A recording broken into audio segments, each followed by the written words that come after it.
Hello everybody, আসসালামু আলাইকুম। প্রিয় আলিম পরীক্ষার্থী 2025 তোমাদেরকে আমার ভিডিওতে স্বাগতম। আজকে আমি তোমাদের আলিম যে আসন্ন পরীক্ষা ইংরেজি প্রথম পত্রের সাজেশন নিয়ে কথা বলবো। Suggestion for Alim examinees 2025 English first paper part 1। আমি তোমাদেরকে মূলত প্যাসেজ অংশ আজকে দেখাবো বা কথা বলবো। আমাদের প্রথমে কি আছে? Seen passage. সিন প্যাসেজে আমাদের এমসিকিউ থাকে এবং কোশ্চেন থাকে এ এবং বি, পার্ট এ এবং বি 1 নং এর মধ্যে। এক্ষেত্রে কি আছে? সিন প্যাসেজের মধ্যে নেলসন ম্যান্ডেলা গাইডেড, খুবই গুরুত্বপূর্ণ passage. Shilpi was only 15 years old, Valentina Tereshkova, education gives us knowledge dot dot এরকম। Adolescents constitute many adolescent face dreams have fascinated. এই যে আমাদের প্রথম দিকটা যে সাতটা বা 6টা প্যাসেজ আছে, এগুলো খুবই ইম্পর্টেন্ট, মোস্ট ইম্পর্টেন্ট।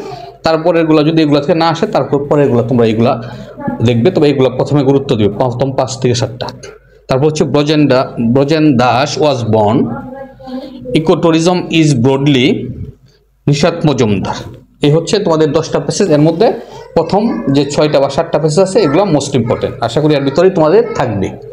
তারপর হচ্ছে সিন প্যাসেজ। সিন প্যাসেজের মধ্যে ইনফরমেশন ট্রান্সফার বা ফ্লো চার্ট যে অংশটা, ওইটার মধ্যে 2 নং এর মধ্যে দেখি কি আছে?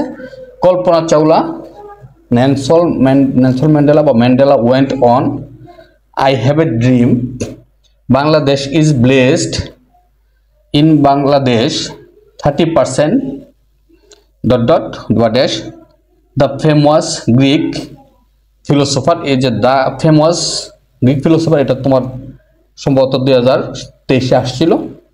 এটা সিন প্যাসেজের 2 নং এর মধ্যে দিলাম।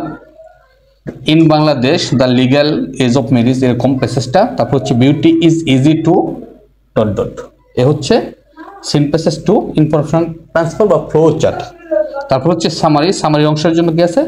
The situation you are facing dot dot এরকম, দ্য সিচুয়েশন ইউ আর। মূলত প্যাসেজের প্রথম যে সেন্টেন্সের কিছু অংশ দিয়ে দিচ্ছি তোমাদের বোঝার সুবিধার্থে। দ্য টাইম অফ অ্যাডোলেসেন্ট, খুবই গুরুত্বপূর্ণ এটা। এডুকেশন নট অনলি, খুবই গুরুত্বপূর্ণ। A group of college student, when a girl got married, খুবই important. Education, a group of college student বা এই যে 2 নাম্বার, এগুলো খুবই ইম্পর্টেন্ট প্যাসেজ আসার মতো। তারপরে স্পেন্ডিং মে মেক, এগুলো মূলত এই যে 6টা প্যাসেজ, এগুলোর ভিতরে থাকার কথা। তারপর হচ্ছে আরো কিছু প্যাসেজ দিয়ে দিচ্ছি। The act of thinking, junk food আর প্রসেসড। এই হচ্ছে তোমাদের সামারি অংশের জন্য প্যাসেজ। আজকে মূলত আমরা প্যাসেজ অংশ আলোচনা করলাম। তোমরা সবগুলো প্যাসেজ বাংলা অর্থ অবশ্যই জানবে, আর প্রথমগুলো গুরুত্ব দিবে। আশা করি এর ভিতর থেকে সবগুলাই তোমরা পাবে। ধন্যবাদ সবাইকে।